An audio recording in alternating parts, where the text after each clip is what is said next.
Depriving Putin of a win in Ukraine is as critical for our security and that of the free world as ending the evil regime in Iran.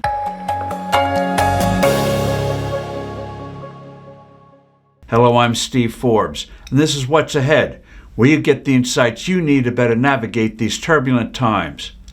A U.S.-Israeli victory in Iran would indeed be a significant blow to the imperial ambitions of China, Russia, and North Korea. And victory here means regime change.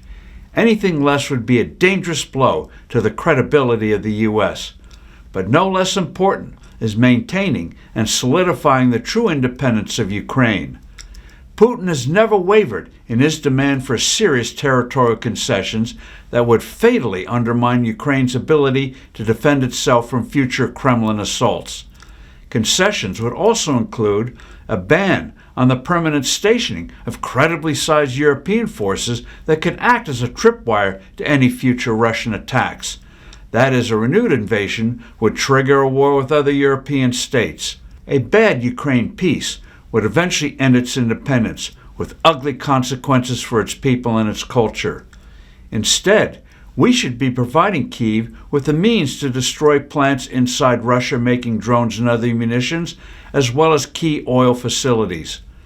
Russian peace promises alone mean nothing.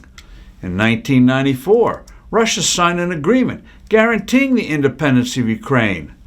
Back in 1945, the Kremlin promised its wartime allies, the U.S. and Britain, that it would hold free elections in Poland. Not long after, the then Soviet Union engineered a communist takeover. Poland became a Kremlin puppet. Discouragingly, the type of peace agreement some officials in the Trump administration and in Congress desire would not only betray Ukraine, but also enable Putin to pursue his goals of taking over the Baltic nations of Lithuania, Latvia, and Estonia, and perhaps Moldova. All of them had been part of the Soviet Empire.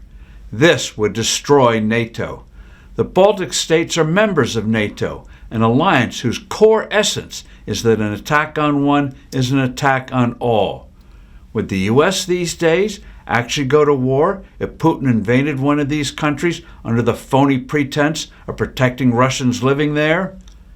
A bad Ukrainian peace would certainly tempt China to move on Taiwan, probably not with an invasion, but perhaps indirectly by seizing some nearby islands, or with the imposition of a blockade.